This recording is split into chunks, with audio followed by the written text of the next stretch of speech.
जनमानस हाहाकार कर रहा था। एक समय वो था जब ये जनमानस खून के आंसू रो रहा था। इस जनमानस की वेदना को हरने का भार लिया आपने अपने सबल कंधों पर। जब ले लिया अपने अपने सबल कंधों पर तो बंद हो गया जनमानस का हाहाकार, बंद हो गया जनमानस का करुण क्रंदन, पहुंच दिए गए जनमानस के खून के आंसू। और आज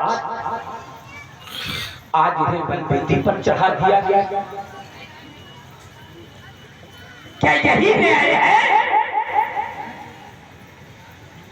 क्या यही मानवता है? अरे मैंने तो मानवता के संबंध में सुना है, ये मानवतावादी अपकार का भी बदला उपकार के रूप में देते हैं। तो एक परोपकारी को बदले में उपकार क्यों? ये प्रश्न चिन्ह है मानवता के ठेकेदारों पर। ये प्रश्न चिन्ह है मानवता की दुहाई देने वालों पर। ये प्रश्न चिन्ह है मानवता यत् तत् सर्वत्र गुलामवाद करने वालों। सोचो, ऐसे व्यक्तित्व के साथ ये व्यवहार हो जो सर्वपूज्य है, जो विश्व पूज्य है, जो त्रैलोक पूज्य है, और किसी की कोई भी टिप्पणी इनके प्रति न हो, कहीं न कहीं प्रभाव राजा जनक, कहीं न कहीं दबाव राजा जनक, कहीं न कहीं प्रभाव राजा जनक के ज्ञान, उसी से सब प्रभावित था। क्योंकि इसी तरह का एक यज्ञ कनखल क्षेत्र में भी हुआ। एक कनखल क्षेत्र में हुआ था और वहां भी कोई भी विरोधी नहीं बना था। हाँ, दधीच द्वारा विरोध प्रदर्शित किया गया, उसे वहां की समाज का समर्थन नहीं मिला। परिणाम दधीच को वो यज्ञ छोड़कर जाना पड़ा। आज वहां दक्ष के प्रभाव से प्रभावित थे, आज राजा जनक के प्रभाव से प्रभावित थे। किंतु ये इसका पुरजोर विरोध करता है, विरोध करता है, विरोध करता है।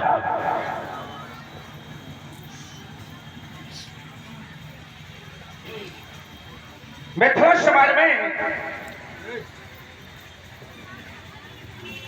तो एक जैसे करो। अभी सुना नहीं था जनक जी क्या कह गए हैं, अगर कोई व्यक्ति व्यवस्थित हो उसे व्यवस्थित करना है। हाँ, तो ठीक करो। ये काम तो मैं सौंपा दो। इसी वजह से ना ये मिथिला के हर व्यक्ति का दायित्व है। मिथुन समाज में सम्मानित दशानन जी का शुभ आगमन के उपरांत राजा जनक के द्वारा स्वागत और सम्मान, तत्पश्चात समाज में श्री रावण जी का उद्बोधन के मूल में रावण जी ने जो विषय वस्तु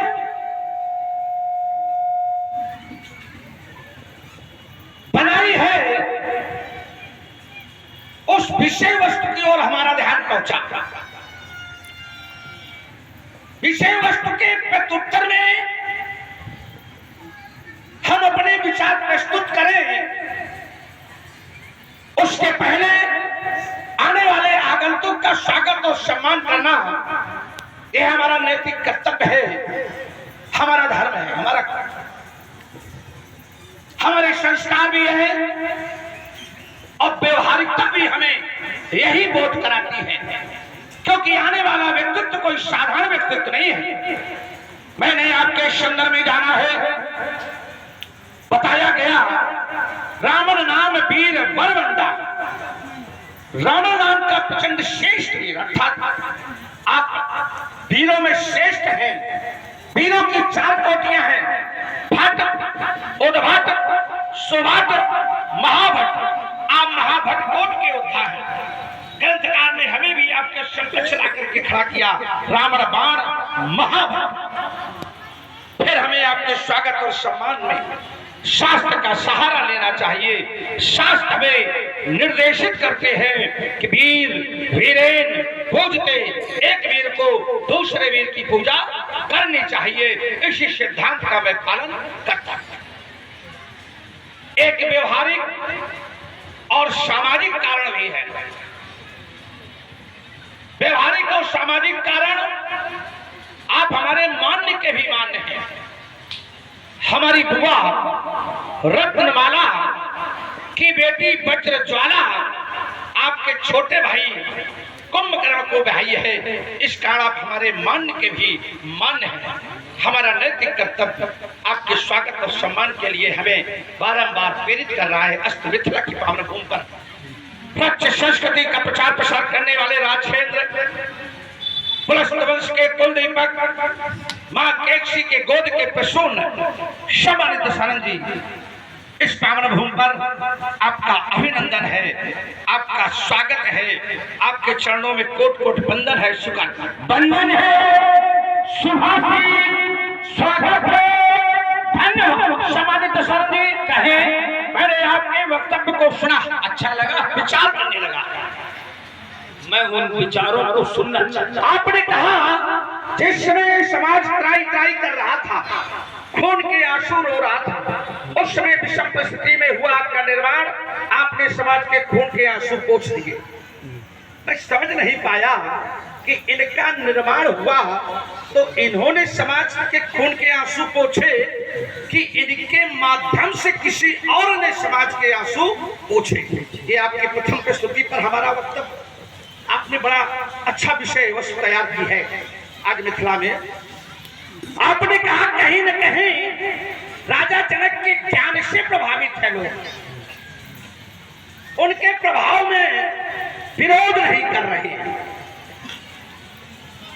एक उदाहरण रखा कनखल क्षेत्र का। कनखल थोड़ा समाज के लिए है, ये तर्क धरातल न बना लेना, जिसे ग्रंथ में कनखल क्षेत्र कहा गया है, जहां दक्ष ने अपना यज्ञ किया था। उसी स्थान को हरिद्वार कहते हैं। वहां पर भी दक्ष के प्रभाव में किसी ने विरोध नहीं किया, मात्र दधीच ने विरोध किया और किसी ने उनका समर्थन नहीं किया, तो दधीच वहां से चले गए। यहां पर भी ठीक वही स्थिति है आपका कथन कि राजा जनक के प्रभाव में कोई विरोध नहीं कर रहा है, और जब कोई विरोध नहीं कर रहा है, आप यहाँ पर विरोध कर रहे हैं, तो बिल्कुल वैसी ही पुनरावृत्ति है यहाँ पर भी कि आपके समर्थन में भी कोई नहीं है। आप विरोध कर रहे हैं लेकिन आपके समर्थन में कोई नहीं है। तो जो उदाहरण जहां से लाए हो तो उसका अनुसरण भी कर लो। अर्थात तो वहां विरोध करने वाला समाज छोड़ करके चला गया था और तुम भी विरोध कर रहे हो, तुम्हारे समर्थन में भी कोई नहीं है, तो तुम्हें भी समाज छोड़ करके चला जाना चाहिए। लेकिन ऐसा तुम नहीं कर रहे। ध्यान दें आप सभी लोग। कहा कि राजा जनक के ज्ञान से प्रभावित है। क्या ज्ञान से प्रभावित है? स्वयं में ये ज्ञानी है। कहा गया पुरना नारी सुबह सुसंता धर्मशील ज्ञानी गुणवंता। इनके और राजा जनक के ज्ञान में तो समानता ही है। ये वही ज्ञानी है, भी ज्ञानी। तो प्रभावित कैसे है? मेरी दृष्टि में ये प्रभावित नहीं है, अपितु ये समर्थन में है। और समर्थित होना, समर्पण करना ये आवश्यक नहीं है कि प्रभाव में समर्पण किया जाए, प्रभाव में सहयोग किया जाए। कभी कभी कार्य, विषय वस्तु, कार्य के घटनाक्रम को देखने के बाद भी सहयोग के विषय में विचार करके अपने हृदय के अभिव्यक्ति शारीरिक मानसिक प्रस्तुत की जाती है। और शायद बेटी का विवाह है ये मान करके इस समाज के लोग राजा जनक के समर्थन में हैं। अल्प विराम के साथ अब आप बढ़िया कह रहे हैं, हम यहीं से शुरू कह रहे राजा जनक के ज्ञान से प्रभावित नहीं। और इसका उत्तर दिया क्यों नहीं प्रभावित है? क्योंकि ये सब खुद ज्ञानी है। तो ये अगर ज्ञानी है तो राजा जनक कौन है? ज्ञानियों का राजा। इस समाज का नेतृत्व किसके हाथ में? तो ज्ञानियों के समाज का जो नेतृत्व कर रहा होगा,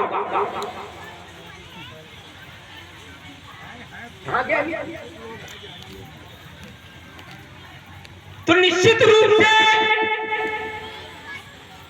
ज्ञानी ही दूसरे ज्ञानी के महत्व को समझ सकता है, इसीलिए उसके प्रभाव से प्रभावित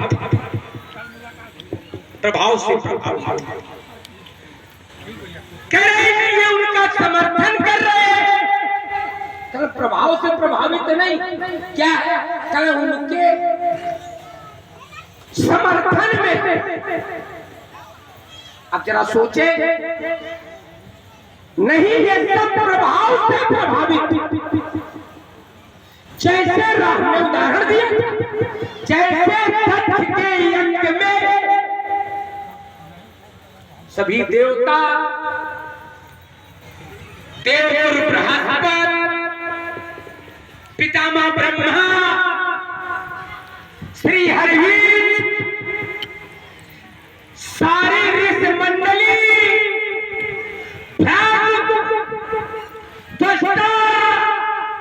पूजा सब उपस्थित इस समर्थन में नहीं थी, उनके प्रभाव से प्रभावित।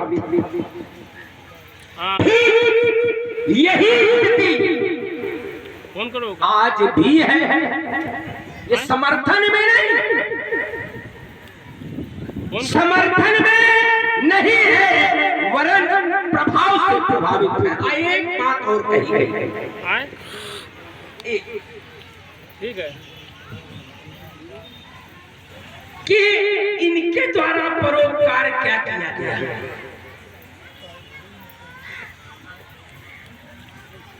किसी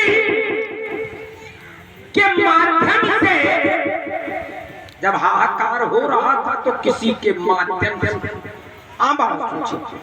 कभी कभी व्यक्ति महत्वपूर्ण नहीं होता, महत्वपूर्ण नहीं होता, सत्य महत्वपूर्ण होता।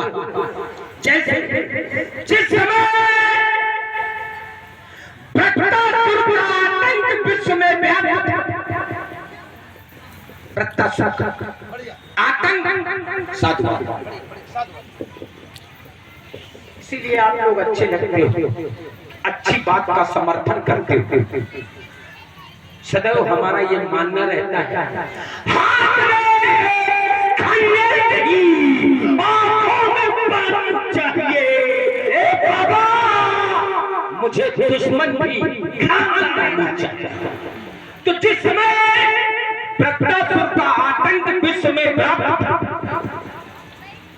इंद्र से प्रतासुर का वध होना था, इंद्र थे, लेकिन वज्र से उसका वध होना था, वज्र नहीं।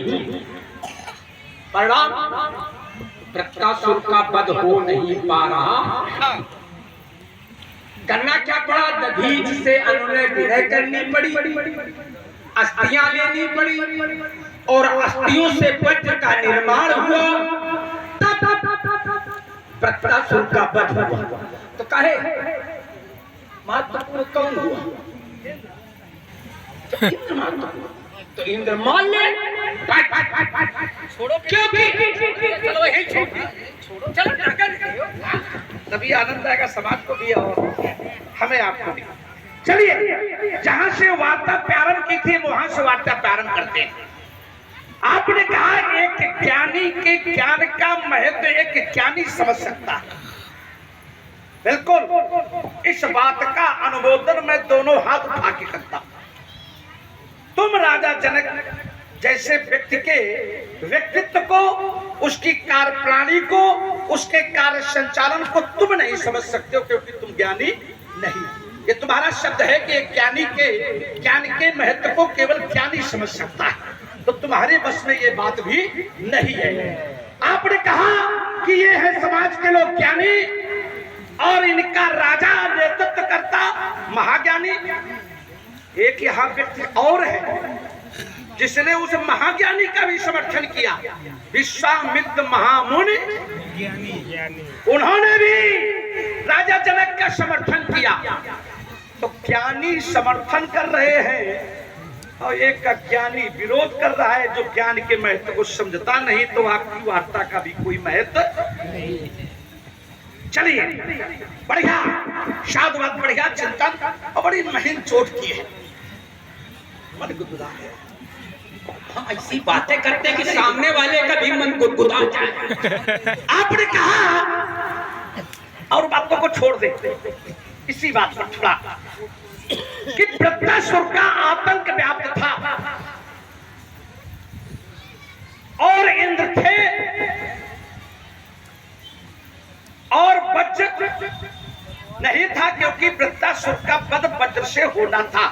मैं देखो शास्त्र की कोई भी बात का खंडन नहीं करूंगा, उसे जोड़ूंगा। और जिस प्रकार से बारीक चिंतन आपने रखा है कि चोट की है बड़ी महीन, ऐसे ही बड़ी चोट यही अपेक्षा भी। अगर दधीच की स्त्रियों से वज्र बन गया रामण जी जी, तो वज्र अपने आप वृत्तासुर के घुस गया हो।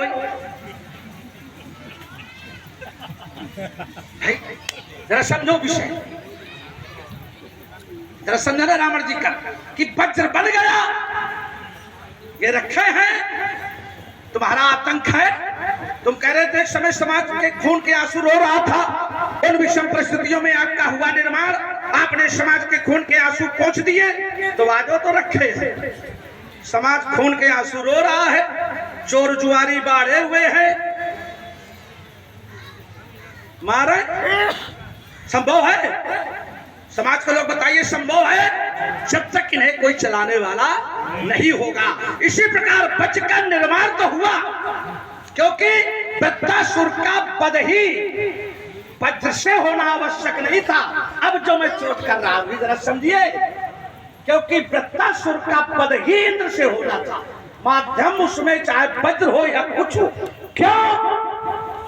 क्योंकि जिस समय वृत्तासुर को जन्म दिया गया, एक यज्ञ के माध्यम से उनके पिता त्वष्टा ने यज्ञ किया, क्योंकि त्वष्टा के ज्येष्ठ पुत्र विश्वरूप का इंद्र के द्वारा वध कर दिया गया। अच्छी बात स्वीकार करते और हमें मालूम है स्वीकार करें बात तो भारी चोट कर इसमें कोई संदेह नहीं। चलिए उसको देखा जाएगा, इसी के लिए बुलाए जाते हैं। ये भी हाँ। और बड़ा सुंदर संवाद चल रहा है। इस संवाद से कुछ महानुभाव प्रभावित हुए हैं, जो कि इस प्रकार हैं। महारानी अवंती बाई इंटर कॉलेज, पता करजी, कानपुर देहात। आप सभी लोग अपना ध्यान केंद्रित करें।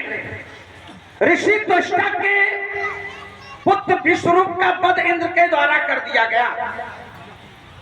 पुत्र के वध से दुखी त्वष्टा ने इंद्र की हत्या करने के लिए एक शब्द प्रयोग कर रहे हैं, यद्यपि ग्रामीण शब्द है। इंद्र का वध करने के लिए एक यज्ञ किया। यज्ञ के माध्यम से एक पुत्र को उन्होंने जन्म दिया, जिसमें पुत्र की प्राप्ति के लिए वो यज्ञ कर रहे थे।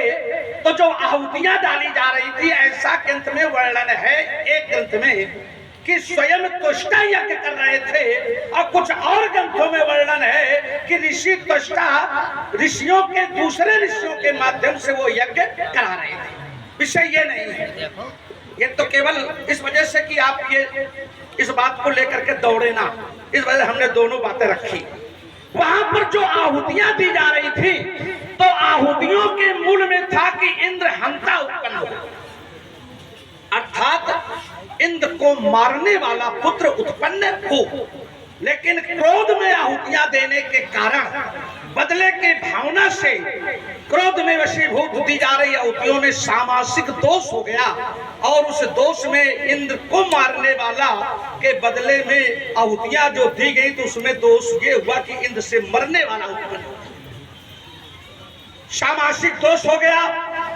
उस सामासिक दोष में तो जब इंद्र से मरने वाला उत्पन्न हुआ है, तो फिर मारेगा कौन? इंद्र ही मारेंगे। दोनों बातों को मैंने जोड़ा कि वज्र था, निर्माण हो गया वज्र का, और इंद्र नहीं थे। इंद्र थे भी नहीं, उसमें एक और बात देना, और आप उसे स्वीकार करेंगे, क्योंकि विश्वरूप की का वध हो जाने के बाद इंद्र को ब्रह्म हत्या लग गई थी, और ब्रह्म हत्या के वशीभूत इंद्र मलज और कलुष क्षेत्र में पड़े हुए थे। ये मलज और कलुष क्षेत्र वही है जहां पर आपकी अनुचरी ताड़का राज्य कर रही थी, जिसका नेतृत्व कर रही थी। यद्यपि ग्रंथों में वर्णन है कि मलज और कलुष नाम उसका उसी के बाद पड़ा जिस समय इंद्र को ये ब्रह्म हत्या का पाप लग गया, क्योंकि मलज माने जिसमें उनके गुरु बृहस्पति जी ने इंद्र के मल को धोया, तो जहां तक धोया हुआ मल पहुंच गया उतना स्थान बन गया मलज, और जितने स्थान पर कलुष माने प्यास भी होता, जितने स्थान पर वो प्यास से दौड़ते रहे, भागते रहे, वो स्थान बन गया कलुष, जहां तुम्हारी अनुचरी ताड़का अपना शासन कर रही थी, या ये कह दे कि उस चौकी का वो नेतृत्व कर रही थी। वही मलज और कलुष काए वज्र का निर्माण हो गया था, और इंद्र नहीं थे, वज्र मान ले छोड़ दिया। ये तुम्हारी अगर हम सब बातें मान लें, सब बातें मान के मैं केवल आगे मान के कुछ कही जाओ नहीं, हम तुम्हारी इतनी लंबी कहानी में तो ये तुमने जो भूसा का ढेर इकट्ठा किया है, तो फिर काहे मान रहे हो? उसका उड़ के उड़ा दे रहे फूंक से। जब देखे आए साथ लोग परेशान रहते हैं, मध्यम बोल के बात कर रहा हूं, कितनी शांति से हमने तुम्हारी वार्ता सुनी। देखिए इंद्र है, अगर इंद्र हो जिसके हत्या, अर्थात इंद्र मारने वाले हैं, तो इंद्र है वज्र नहीं। क्या जरूरत थी वज्र बनवाने की? क्या जरूरत थी दधीच को प्राणों का आकर्षण करने की? क्या जरूरत थी उनकी पत्नी द्वारा देवताओं को साथ पाने की? इंद्र मार नहीं। जिस तरह से तुमने ये बात बताई है कि उस वृत्तासुर का वध मां इंद्र से हो सकता था, तो ये भी सही है कि उस वृत्तासुर का वध ही होना, इसलिए वज्र की आवश्यकता था। तो जितना महत्वपूर्ण इंद्र उतने महत्वपूर्ण वज्र। एक बात, दूसरा उसी युद्ध का एक उदाहरण और दे दो, बिल्कुल उसी युद्ध से। एक जो वृत्तासुर की सेना का नेतृत्व कर रहा था, क्या नाम था? हम बोले थे मजबूत ना करो, हमारे साथ खड़े बैठा करो। नमक वृत्तासुर की सेना का नेतृत्व कर रहा था। नमक वृत्तासुर मर गया, लेकिन नमुच संपूर्ण देवताओं को परास्त करने के लिए अकेले करते थे। इंद्र उस पर कई बार वज्र का प्रयोग कर चुके थे, लेकिन नमुच नहीं मर रहा था। आकाशवाणी हुई, आकाशवाणी हुई कि ये नमुच नाम का दैत्य किसी अस्त्र शस्त्र से मरने वाला नहीं है, ये केवल और केवल समुद्र के फेन से मरेगा। इंद्र रहा है, सब देवता रहा है, वो श्री हरिविष्णु भी था, मारी नहीं। अब महत्वपूर्ण कौन हो गया? वो समुद्र फेन, वो समुद्र फेन। तो इस तरह से हमेशा व्यक्ति ही महत्वपूर्ण नहीं होता, कभी कभी शस्त्र भी महत्वपूर्ण हो जाता है। चलिए अभी बढ़िया बात आ गई, यही छोड़ो, छोड़ दिया, हाँ, छोड़ दिया, बढ़िया दिया। जहां से आपने विराम दिया है वहां से प्रारंभ करते हैं। नमुच का वध समुद्र के फेन से होना था। ईमानदारी से बताइए कि नमुच को मारा किसने? इंद्र ने। हमारी बात आ गई? बस यही तो मैं कह रहा हूँ, यही तो मैं बार बार कह रहा हूँ। क्या ये कहा जाएगा कि फेन ने मारा? न्यायालय में खड़े हुए न्यायालय में खड़े हुए अपराधी को अस्त्र शस्त्र को दंड दिया जाता है कि व्यक्ति को दंड दिया जाता है? क्या मतलब? आप जैसे अधिवक्ता अगर न्यायालय में खड़े हो तो कहेंगे नहीं अमुक शस्त्र से मारा गया है, इसका क्या दोष है? दंड दो अमुक शस्त्र को, उसे का कारागार में, शस्त्र को कारागार में डालो, इस व्यक्ति का कोई दोष नहीं है। तुम्हारे जैसे अधिवक्ता खड़े होंगे तो यही समाज में कहेंगे, वहां न्यायालय में कहेंगे। क्यों? क्योंकि इंद्र ने नमुच को मारा। हाँ, उसकी मृत्यु फेन से होनी थी, लेकिन फेन का प्रयोग किसने किया? तो उत्तर यही मिलेगा कि उस फेन का प्रयोग इंद्र ने किया, तब नमुच का वध किया गया।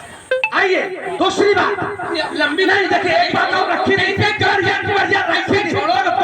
दोनों बातों को ले लो। दूसरी बात नहीं, एक बात और थी, अभी तो वो चली रही थी वृत्तासुर की, उसे भी लेते जाओ। फिर इसके बाद हमें मालूम है कि भड़बड़ा रहे हो चोट करने के लिए, हम जानते हैं, इसमें कोई दो राय नहीं है कि नहा रहो, इसमें कोई दो राय नहीं, लेकिन खेल है, चल रहा है अपना अपना हमारा आपका। आइए, आपने कहा कि सभी वहां पर थे, हमने इसी वजह से बात रखी थी कि इंद्र नहीं थे।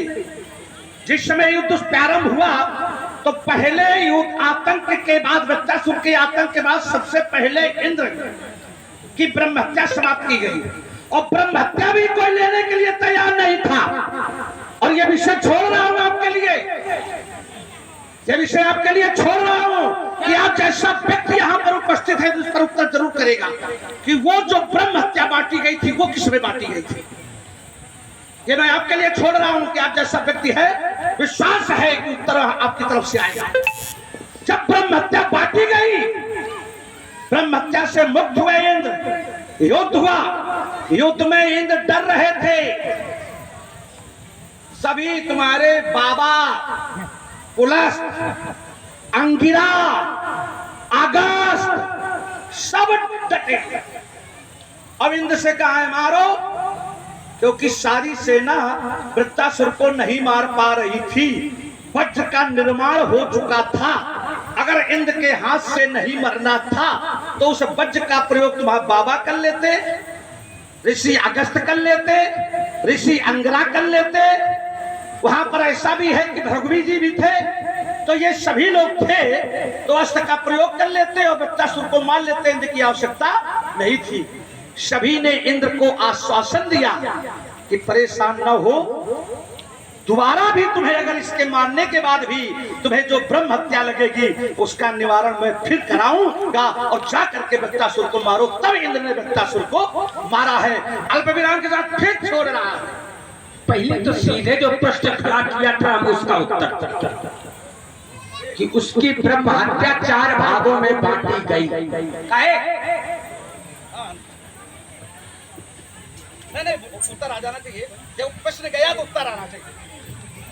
अच्छा, सोचो कि फंसे। अरे उनका भाई उत्तर आना चाहिए। प्रश्न गया है समाज में तो उसका उत्तर आना चाहिए। वो ब्रह्म हत्या 4 भागों में बांटी गई। बढ़िया। 4 भाग। एक वृक्षों को, दूसरे पृथ्वी को, तीसरे जल और चौथे नारियों। क्या बात, इधर खड़े हो। प्रणाम करने में बढ़िया बात उत्तर दे रहे हो, उसके लिए प्रणाम। इन चारों के मध्य में वो ब्रह्म हत्या बांटी गई।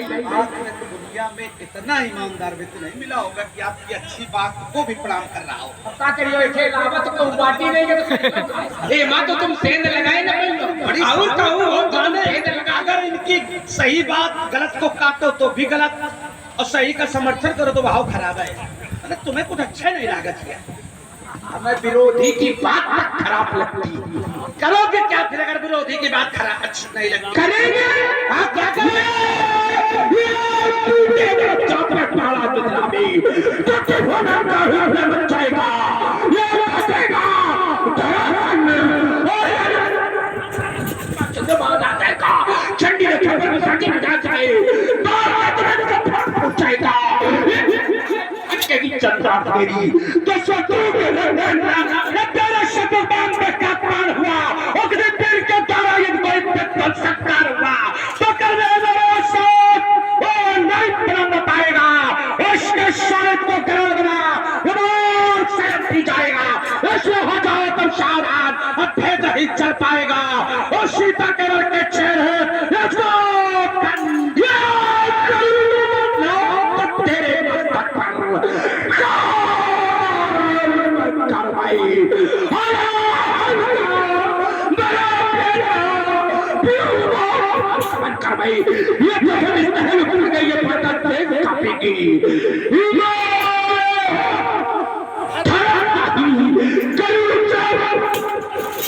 पुतट की शक्ति अलौकिक है।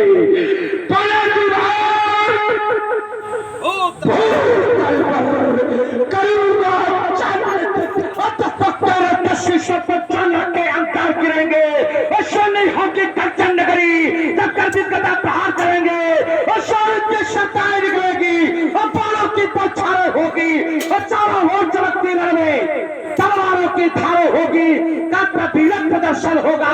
मैं कहता ललकार सभा में और धनुष का खंडन होगा और धनुष का खंडन होगा।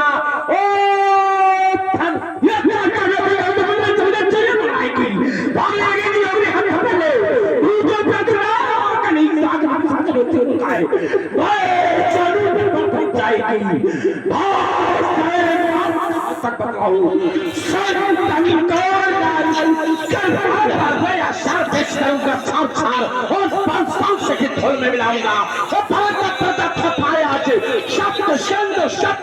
मिलाऊंगा अवश्य शंकर प्रश्न में रखा है। एक मिनट पंकज छुटाऊंगा या समझाओ तो है बार बार सभी ने बताऊंगा।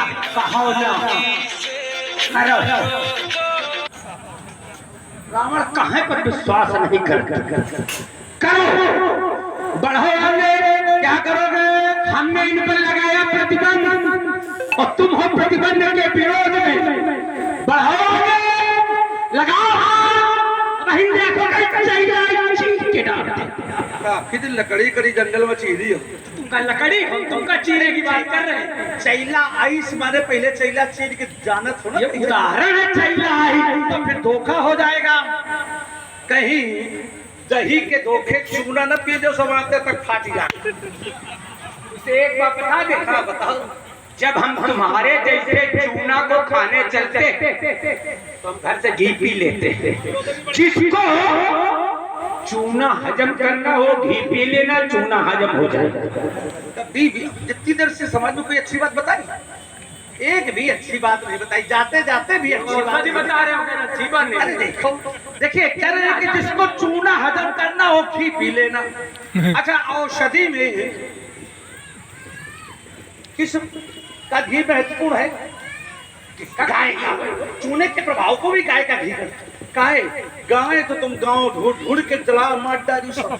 ये दूध काहे का पी रहे हो, घी काहे खा रहे हो? भैंसी अब समझ पाए कि हम कहते कुछ है, ये सुनते कुछ है। ये भैंसी के दूध और घी का प्रभाव है। अब हम इतनी देर में समझ पाएंगे, हम कुछ कहते हैं ये उत्तर कुछ देते हैं, है ना? ये बड़ा अधिक समझ में आया। खाली भैंसी का दूध और भैंसी का घी नहीं पीते, हम जरूरत पड़ने पर सीधे भैंसी। अब बताओ, जो भैंसी हजम कर ले गई कोने कोने वो एक कोने में पड़े रहे, वो जरा जो भैंसी हजम देखो, जो भैंसी देखिए सब सिखाओ, जो भैंसी हजम कर ले जरूरी नहीं है। भैंसी बहुत लोग हजम कर रहे हैं, लेकिन चूना थोड़ा हजम करे पा रहे हैं। दुनिया में बहुत भैंसी खाए वाले घूम रहे हैं, चूना हजम, वो जरा सा चूना अगर बढ़ जाती है तो वो गलौवा ले घूमत है कि फाट गा है, चूना तो ज्यादा हो रहा है, तो जो पेटे में नहीं खेर हल्का हो भैंसी खात नहीं, भैंसी खाए का नाम कर और हम समूच। चलिए बैठे हुए सरकार से मिलेंगे आप? क्या सरकार आएगी? बड़े ही प्रेमी भक्तजनों, पवित्र स्थान पर श्रद्धालु भक्तजनों, ईश्वर की कृपा से, गुरुदेव भगवान की कृपा से आज हमें अरे गुरुदेव पहली बार अवसर मिला है सेवा करने का, तो हम तो लाभान्वित हैं ही। सेवा करके आप दर्शनार्थी के रूप में उपस्थित हैं, आप भी कहीं न कहीं हम दोनों लोगों के अभिनय से लाभान्वित हुए हैं। तो सभी श्रद्धालु भक्तों से विनम्र निवेदन है कि दोनों हाथ उठाओ। सभी के पास दो दो होंगे, परेशान न हो। हाँ देखो, रावण से दो दो नहीं करना है, अकेले तो हम ही अकेले थे। नहीं, रावण से तू करबो न करी, अगर करत तो रावण का भी इन तक थोड़ा पहुंचत इतिहास। तो नहीं कि तुम नहीं खाली बातें कर रहे हो। दोनों हाथ उठाकर श्रद्धालु भक्तजनों, दोनों हाथ उठाकर बड़ी श्रद्धा और भक्ति के साथ जय घोष करें।